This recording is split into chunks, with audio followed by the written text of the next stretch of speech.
할렐루야. 한 주간도 여러분 주님의 은혜 가운데 평안하셨는지요? 지난 한 주간은 나라 전체가 애도하는 기간을 가졌습니다. 희생당했던 정말 어처구니 없이 생명을 잃은 그 젊은이들을 위해서 또 가족들을 위해서 여러분들도 지금까지 그러셨겠지만 또 생각날 때마다 기도해 주셔서 속히 그 마음의 짐들이 덜어지고 또 회복될 수 있도록 여러분 함께 마음을 모아주시며 또 기도해 주시기를 부탁드립니다. 오늘은 민수기 13장 1절에서 16절까지 말씀으로 우리 함께 말씀 은혜를 나누겠습니다. 민수기 13장 1절에서 16절까지 말씀 제가 봉독해 드리겠습니다. 여호와께서 모세에게 말씀하여 이르시되 사람을 보내어 내가 이스라엘 자손에게 주는 가나안 땅을 정탐하게 하되 그들의 조상의 가문 각 지파 중에서 지휘관 된 자 한 사람씩 보내라. 모세가 여호와의 명령을 따라 바람 광야에서 그들을 보냈으니 그들은 다 이스라엘 자손의 수령된 사람이라. 그들의 이름은 이러하니라. 루벤 지파에서는 사쿨의 아들 삼무하여, 시몬 지파에서는 호리의 아들 사밧이요, 유다 지파에서는 여분네의 아들 갈렙이요, 이사갈 지파에서는 요셉의 아들 이갈이요, 에브라임 지파에서는 눈의 아들 호세아요, 베냐민 지파에서는 라브의 아들 발디요, 스불론 지파에서는 소디의 아들 갓디엘이요, 요셉 지파 곧 므낫세 지파에서는 수시의 아들 갓디요, 단 지파에서는 그말리의 아들 암미엘이요, 아셀 지파에서는 미가엘의 아들 스두리요, 납달리 지파에서는 웁시의 아들 나비요, 갓 지파에서는 마기의 아들 그우엘이니 이는 모세가 땅을 정탐하러 보낸 자들의 이름이라. 모세가 눈의 아들 호세아를 여호수아라 불렀더라. 아멘. 오늘은 지휘관을 정탐꾼으로 라는 제목으로 함께 말씀을 나누겠습니다. 이스라엘 백성들이 가나안 땅을 정복하기 바로 직전 지금 드디어 약속의 땅, 그 가나안 땅 입구에 도착해 있습니다. 오랜 기간 광야를 걸어왔다가 이제 정말 하나님께서 약속하셨던 그 가나안 땅 앞에 도착해 있습니다. 그것은 바란 광야라고 오늘 본문에 그렇게 표현하고 있습니다. 그리고 저 뒤에 26절에는 보면 더 구체적으로 바란 광야 가데스라고도 기록하고 있습니다. 지도상으로 이 가데스 바네아라는 곳은 가나안의 최남단쯤 되는 곳이다 이렇게 얘기할 수 있는데, 아무튼 이곳만 지나면 이제 약속의 땅 가나안 땅이었습니다. 그런데 아시다시피 가나안 땅에는 이방 족속들이 이미 거주해서 살고 있었습니다. 그 가나안 땅이 비어 있었는데 그 이방 민족들이 이스라엘 백성들보다 조금 더 먼저 들어가서 살고 있었다 이런 정도가 아니라 이미 거기에 거주해서 살고 있던 가나안의 대표적인 7족속이 있었습니다.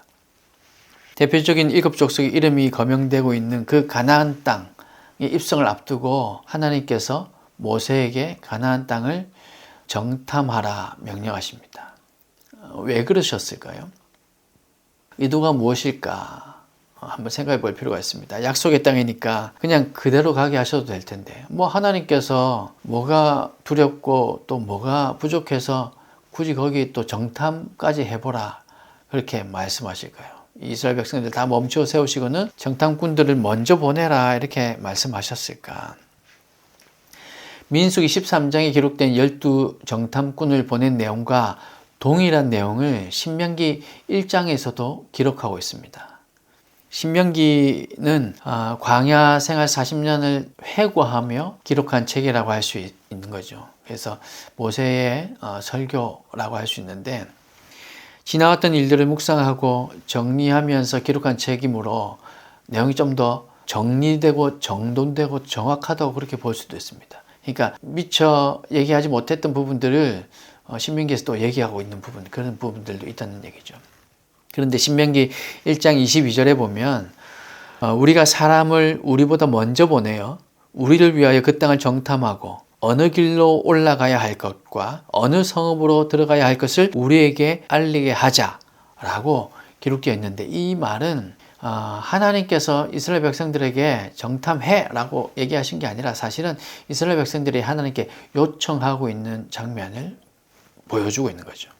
그러므로 가나안 땅에 정탐꾼을 보내는 것은 하나님께서 지금 모세에게 일방적으로 거기 어떤 지형이 어떤지, 어떤 건물이 있는지, 땅은 어떤지, 누구를 보내서 그렇게 보내라고 이렇게 일방적으로 명령하신 것이 아니라 이스라엘 백성들이 먼저 요청을 했고, 뭐 좋은 의미로 해석할 수도 있고 또 약간은 부정적으로 해석할 수도 있겠죠. 하나님께서 가라고 하셨으니 그냥 가면 될 텐데 정탐을 보내자고 하는 것은 신중하다라고 볼 수도 있고, 좀 더 세밀하고 면밀하게 준비를 하고 가겠다라는 의미로 볼 수도 있고, 한편으로는 정말 가도 되겠는가, 뭐 그렇게 정말 거기 우리가 가서 이길 만한가, 뭐 이런 게 궁금하기도 했을 겁니다. 그래서 먼저 요청을 했고, 신명기 1장 23절에 기록된 대로 모세도 또한 그 말을 좋게 여겨서 그래, 그거 무조건 나쁘게 생각할 것은 아니구나, 필요한 일이기도 하다, 그렇게 좋게 여겨서 하나님의 뜻을 구했고, 하나님께서 그에 대해서 추인하시며 명령하셨다.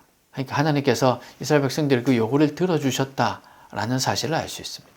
그래서 하나님께서는 백성들의 요청을 받아들이시고 정탐을 보내시는데 구체적으로 이제 명령하십니다. 누구를 보내야 되는가? 구체적인 명령 중에 하나가 바로 누구를 보내느냐에 대한 문제였는데, 하나님은 그 문제를 정확하게 각 지파 중에서 지휘관 된 사람, 즉 수령을 보내라, 이렇게 말씀하십니다. 그래서 각 지파의 지휘관 한 명씩 12명을 뽑아서 보내게 됩니다. 이렇게 쭉 진행되는 것을 우리가 그냥 편안한 마음으로 듣고 있으니까 그런가 보다 할 수 있는데, 여러분 한번 잠잠히 가만히 한번 여러분 이거 한번 생각해 보십시오. 자, 가만히 한번 생각해 보면 지금 정탐하러 보낸다는 것은 지금 적지가 가야 할 그 가나안 땅이 어떤지를 지금 보고 있는 거죠. 적지에 들어가는 거잖아요. 가나안 땅에서 그 라합의 얘기를 들으면 이미 알 수 있지만, 이미 그 여리고성 사람들만 하더라도 이스라엘 백성들이 지금 광야에서 어떤 왕을 죽이고 어느 나라를 정복하고 올라왔다, 이런 얘기들을 이미 다 듣고 있다는 말이죠. 그래서 이스라엘 백성들 중에 또 정탐이 온다면, 정탐꾼들이 온다면 그것 또한 아주 경계하고 있을 수도 있고, 그러면 그 적지에 이 정탐꾼이 들어간다는 것은 목숨을 걸고 들어가야 되는 그런 문제였습니다. 그런데 그런 자리에 왜 지휘관들을 보냈을까를 한번 생각해 볼 필요가 있다는 거죠. 전쟁을 위해서 정탐을 시도할 때 우리는 보통은요, 뭐 현대전에서도 마찬가지고, 뭐 요즘은 기계가 다 하고, 뭐 비행기가 하고, 뭐 드론이 하고 이러지만, 어쨌든 현대에도 지휘관이 정탐하러 가진 않습니다. 가능하면 하급 장교 혹은 훈련된 하급 군사를 이렇게 이 정탐하는데 아주 고도로 필요한 어떤 훈련들을 해서, 그래서 훈련된 그들을 정탐을 보내죠. 지휘관이 잘 가진 않습니다. 어느 군대라도 정탐하는데 지휘관이 가거나 리더가 가진 않죠. 그러나 하나님께서는 모세에게 분명히 말씀하시는데 각 지파에 지휘관을 보내라고 얘기합니다. 무슨 의미일까? 여러분 한번 곰곰이 생각해 보세요. 남자만 60만 명이 넘는 지금 인구입니다. 60만 명. 12지파로 나눈다고 해도 평균 한 5만 명 정도. 아이들과 부녀자까지 합치면요, 한 명당 보통 한 20만 명 정도를 이끌어야 하는 그런 지휘관이었습니다. 그런 지휘관을 그 위험한 적군, 적지의 사지로 보낸다. 하나님께서 왜 그러셨을까요? 바로 이런 부분이 우리가 살아가고 있고 우리가 상식적으로 알고 있는 이 세상과 하나님 나라가 다른 점이다. 저는 그렇게 생각이 됩니다. 하나님 나라에서는 우리가 상식적으로 우리가 아는 대로 진행되는 일들도 분명히 있지만, 그러나 우리의 상식과 완전히 다른 방법, 그런 방식들이 적용되는 것, 그런 일들이 참 많습니다. 잔치집에 가면 상석에 앉지 말고 저 말석에 앉아라. 이것도 예수님의 가르침이었는데 어떻게 보면 이해가 안 되는 거죠. 가능하면 높은 자리, 좋은 자리를 앉도록 해야지 왜 굳이 저 말석에 가서 앉으라고 하는 거야. 높아지고 싶으면 낮아지라 얘기합니다. 그러니까 정말 높아지고 싶다면 낮아져야 한다. 아니, 낮아지는데 어떻게 높아질 수 있습니까? 어린아이와 같이 되지 않으면 하늘나라에 갈 수 없다. 아니, 아무것도 모르는 철없는 아이처럼 돼야 하늘나라에 갈 수 있다. 이건 진짜 무슨 의미일까? 여러분, 이런 나라가 하나님 나라입니다. 사랑하는 여러분, 하나님 나라의 법칙은 많은 경우 우리의 생각과 다르다는 사실을 알 수 있습니다. 죽어야 살 수 있다, 이렇게 말씀하시잖아요. 어떻게 죽어야 살 수 있어요? 오리를 가자고 하면 심리를 같이 가주라 얘기합니다. 겉옷을 달라고 하면 속옷도 주라고 합니다. 오른뺨을 때리면 왼뺨도 대주라고 얘기합니다. 이게 주님의 뜻입니다. 우리 하나님의 뜻이죠. 위험하고 생명을 걸어야 하는 일에 하위직급, 그래서 혹시 잘못돼서 물론 한 생명도 소중하지 않은 생명이 없지만 혹시 잘못돼서 그 군사가 잡히든 혹은 생명을 잃게 되더라도 그래도 이스라엘 백성 전체는 영향이 좀 덜 미치는 그런 하급 군인들을 보내는 것이 아니라 장군급 지휘관들을 보내셨다는 것. 이게 우리와 다르게 일하시는 하나님인 거죠. 하나님 나라의 일은 지도자가 먼저 목숨을 걸고 앞장설 수 있어야 한다. 여러분, 이런 의미가 아닐까요? 대부분은 지도자가 마지막에 등장합니다. 사실은 성경에서도 보면, 성경에서 대표적으로 다윗도 전쟁을 할 때 보면요, 요압이라는 그 군대 장관이 거의 다 이겨놓으면 다윗이 이제 마지막에 가서 그 성을 정복합니다. 요압이 끝까지 다 싸워서 이겨버리면 이 성은 요압이 정복했다 이렇게 될까봐, 그렇게 되는 것을 막기 위해서 마지막에 다윗 그 왕이 가서 이제 완전히 정리를 하는 거죠. 뭐 그러기도 합니다. 이거는 상식적으로 또 진행되고 있는 일인 거죠. 그러나 그런 일만 있는 것이 아니라 하나님 나라에서는 하나님의 이 독특한 방식이 적용되어서 하나님께서 일하시는데, 그 가운데 바로 오늘 우리가 살펴보는 것처럼 지도자가 먼저 목숨 걸고 앞장설 수 있어야 한다는 거죠.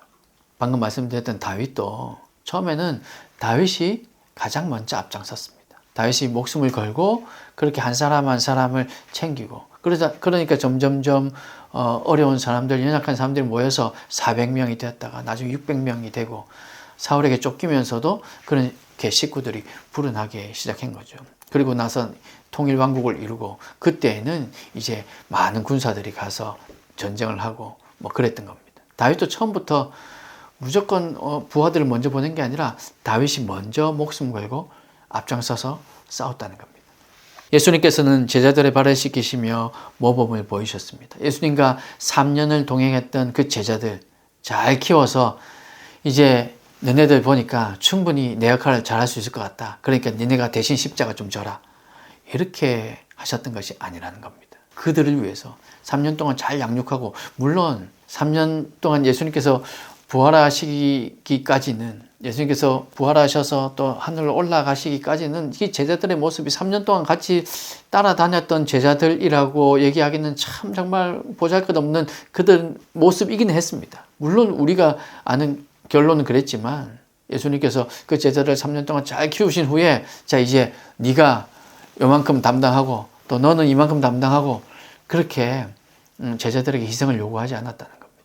그들을 위해서 오히려 예수님께서 십자가에 달려주셨습니다. 그것은 오늘 우리를 위해서인 것도 마찬가지인 거죠. 그리고는 제자들이 그 예수님의 본을 받아서 성령으로 충만해지고 난 이후에 순교의 위험도 서슴지 않고 복음을 전하러 다녔고, 실제로 두려움 없이 순교하는 모습을 발견할 수 있게 됩니다. 이것이 하나님께서 하나님 나라를 세워가는 방식입니다. 우리의 생각과 다를 때가 참 많이 있습니다. 그때 우리들은 우리의 생각을 내려놓고 하나님의 뜻에 따를 수 있는 그 마음, 그 믿음이 있어야 할 겁니다. 오늘 저와 여러분에게도 말씀하십니다. 먼저 앞장서야 한다고 말입니다. 여러분, 누가 먼저 앞장서야 할까? 그래서 지금 여러분 머릿속에 떠오르는 어떤 그 리더들 있으시죠? 그래서 그분이 앞장섰어야 되는데, 그분이 먼저 희생했어야 되는데 왜 그러지 않았을까라고 생각하기보다는, 물론 그 틀린 생각 아닐 겁니다. 여러분이 지금 갖고 계신 그 생각 저도 존중합니다. 물론 그것도 맞는 말입니다. 하지만은 먼저 우리는 늘 그렇잖아요. 우리 자신을 먼저 돌아봐야 되잖아요. 그래서 먼저 내가 앞장서는 그 믿음의 정탐꾼이 되어야겠다, 이렇게 고백할 수 있길 바랍니다. 그래서 우리에게도 말씀하시는 거죠. 우리를 지휘관으로 불러주셨습니다. 우리를 이 세상에서, 우리 가정에서, 직장에서, 학교에서 우리를 그리스도의 십자가의 군사로 우리를 먼저 지휘관으로 불러주셨습니다. 그리고 이제 우리에게 말씀하십니다. 우리가 먼저 앞장서야 한다고 말이죠. 먼저 믿은 우리를 통해서 하나님께서는 가정을 회복시키시기를 원하시고, 교회를 회복시키고, 또 우리 직장도 우리 학교도 그렇게 회복시키기를 원하십니다. 먼저 믿은 우리를 통해서 이 땅을 회복시키길 원하시는 것, 그것이 하나님의 뜻이란 겁니다. 여러분, 그래서 이 믿음을 가지고 여러분 가정에서, 여러분 직장에서 그렇게 기도하시며 그곳을, 여러분 속해 있는 그곳, 그 지구의 한 모퉁이를 여러분 감당하시며 회복시키시기를 주님의 이름으로 축복합니다. 우리가 지휘관입니다. 그래서 주님께서는 우리가 가기를 원하시는 거죠. 하나님께서 정탐을 위해서 하급 군사가 아닌 지휘관을 먼저 보낸 데에는 또 다른 이유가 있지 않을까 생각합니다. 정탐을 하라는 그 명령을 받고 그 땅 구석구석 볼 때 하나님의 의도는 하급 군사, 제가 이 지휘 고하를 이렇게 자꾸 나누는 것 같은 용어를 써서 조금 편하진 않긴 한데요. 아무튼 우리가 나이상 혹은 경험상 여러 가지 배움의 정도에 따라서 분명히 보는 그 정도가 다를 거기 때문에 군인 입장에서도 지휘관이 보는 것과 저 이제 막 군인이 되어서 이제 군사생활, 이제 사병생활을 이제 시작하는 그 군사와는 분명히 다를 겁니다. 그래서 그 땅 구석구석을 정탐하러 갔을 때 지휘관이 보는 것과 하급 군사가 보는 것은 분명히 차이가 있을 겁니다. 그래서 하나님께서 원하시는 것은 지금 내 눈앞에 것밖에 볼 수 없는 그 하급 군사가 볼 수 있는 그 이상을 보기를 원하셨기 때문에, 그래서 하나님께서는 지휘관을 보내신 게 아닐까 생각이 됩니다. 그저 시키는 것만 보고 오는 것이 아니라 하급 군사의 눈으로 비춰지는 모습에 만족할 것이 아니라 여기에는 뭐가 있고요. 그냥 팩트, 그 사실만 가지고 오는 것이 아니라 지휘관의 입장에서 그 땅을 바라보고, 그래서 영적 지휘관의 눈에 보이는 그 하나님의 뜻을 발견하라는 의미로 생각이 됩니다. 분명히 하나님께서는 그 지휘관이 보는 것, 그 지휘관의 눈에 비춰지는 그 땅의 모습은 분명히 다를 거다.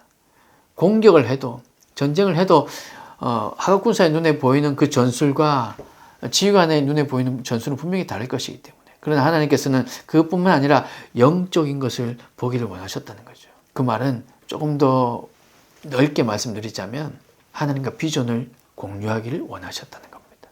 내가 가나안 땅을 보고 있는 것, 내가 이렇게 보고 있어. 그러니 너희 지휘관들이 가서 볼 때 내가 보는 것처럼 한번 봤으면 좋겠어 라고 얘기하는 거죠. 여러분, 결과적으로 이 12명의 정탐꾼이 돌아와서 한 보고가 어땠습니까? 여러분 아시는 것처럼 여호수아와 갈렙을 제외하고는요, 하나님께서 보라고 하신 그 의도대로 사실 보지 못했습니다. 지휘관들을 보냈는데도 그랬습니다. 그렇다면 만약에 하급군사 갔다면 어땠을까요? 여호수아와 갈렙조차도 가지 않고 만약에 하급군사들만 12명을 보냈다면 정말 40년이 아니라 엄청난 세월을 또 돌고 돌지 않았을까 생각이 됩니다. 그러니 하나님께서는 지휘관들 보낼 때 하나님의 눈으로 하나님께서 보시는 것을 보길 원하셨던 거죠. 일개 사병이 바라보는 것과 나이도 지긋하고 전쟁의 경험도 있고 신앙의 경륜도 있는 그런 지휘관이 바라보는 가나안 땅은 분명히 다른 땅이었을 겁니다.